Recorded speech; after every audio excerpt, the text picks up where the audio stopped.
গুরু শিষ্য সম্বন্ধে নিবেদিতা কি গভীর শ্রদ্ধা সম্ভ্রমের দৃষ্টিতে দেখিতেন তাহা অনেকেরই জানা নাই।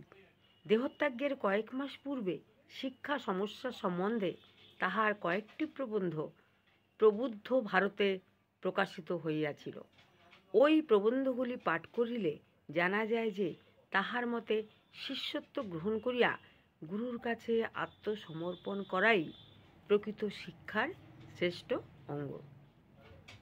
বিদ্যার্জন সমাপ্ত হইলে স্বীয় জীবনাদর্শের সাধন ক্ষেত্রে অবতীর্ণ হইবার সময় শ্রী গুরুকে জীবনের নেতা ও নিয়ন্তারূপে লাভ করিতে হইবে।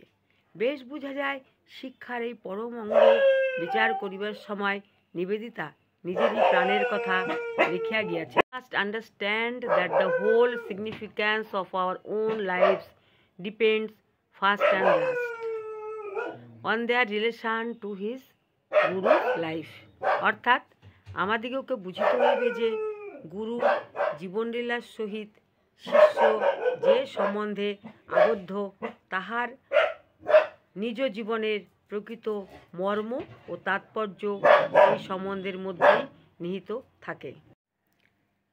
আমাদের নিকট চির বিদায় লইবার কিছু পূর্বেই নিবেদিতা স্বীয় চরিতরূপ রত্নপেটিকার চাবি এই উক্তিগুলির মধ্যে রাখিয়া গিয়াছেন।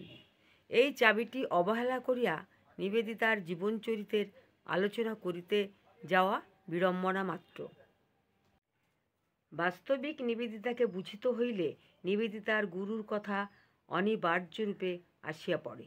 তাহার হৃদয়ে গুরুর প্রতি ভক্তি ও আনুগত্যে যে তন্ময়তা প্রতিষ্ঠিত হইয়া গিয়াছিল তাহাই তাহার সকল শক্তির উৎস, তাহার চরিত্র সৌধের ভিত্তি। গুরুভক্তির সহিত তাহার চরিত্র যেমন নিখুঁতভাবে তদাকারকারিত হইয়া গিয়াছিল যে তাহার সহিত যাহারা গুরুর সম্পর্কে সম্পর্কিত নহেন উহার অস্তিত্বই হয়তো তাহাদের চোখে পড়িত না। কিন্তু তাই বলিয়া আমাদিগকে কি গুরুর কথা বাদ দিয়া নিবেদিতার কথা আলোচনা করিতে হইবে? অসম্ভব। যিনি ঐরূপ বাদ দিবার পক্ষপাতী তিনি বুঝেন না যে ঐরূপ করিলে তাহার গুরুর প্রতি অন্যায় করা না হইলেও নিবেদিতার প্রতি অত্যন্ত অন্যায় করা হয়।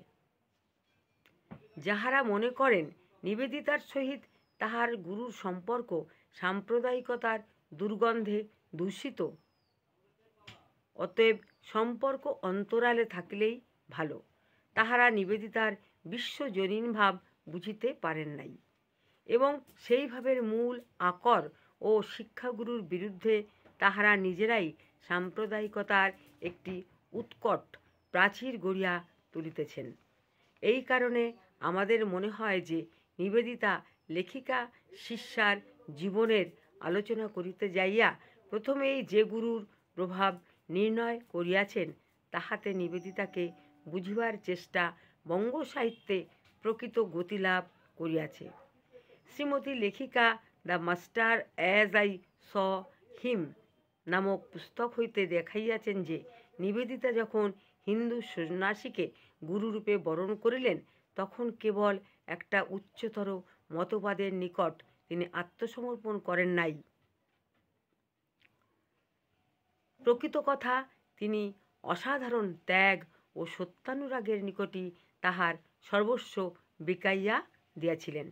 তিনি বুঝিলেন যে তিনি স্বামী বিবেকানন্দ আজ যাহা মনের সহিত সত্য বলিয়া গ্রহণ করিয়াছেন এবং সর্বলোক সমক্ষে প্রচার করিতেছেন, কাল যদি সেই মতে ভ্রম দেখিতে পান তাহা হইলে বিন্দুমাত্র দ্বিধা না করিয়া তখনই তাহা পরিত্যাগ করিতে পারেন।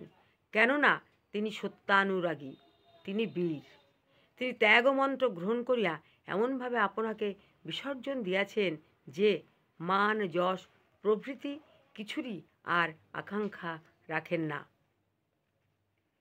রামকৃষ্ণ মিশন বিদ্যামন্দির প্রকাশিত দীপান্বিতা নিবেদিতা থেকে পাঠ করে শোনালাম। নমস্কার। যদি ভালো লাগে একটা লাইক দেবেন বন্ধুরা, এটাই বন্ধুদের কাছে আমি কামনা করি বা লাইক দেওয়ার অনুরোধ রইল। নতুন বন্ধুদের বলবো সাবস্ক্রাইব করে সঙ্গে থাকবেন। আর যারা আমার চ্যানেলটাকে এগিয়ে নিয়ে যাচ্ছেন তাদের অনেক অনেক কৃতজ্ঞতা ও ভালোবাসা। আর আমি যে এই নতুন অধ্যায়টি সংযোজিত করেছি আমার ব্লগে, এটা কেমন লাগছে অবশ্যই বন্ধুরা কমেন্ট করে জানালে খুব খুশি হব। নমস্কার।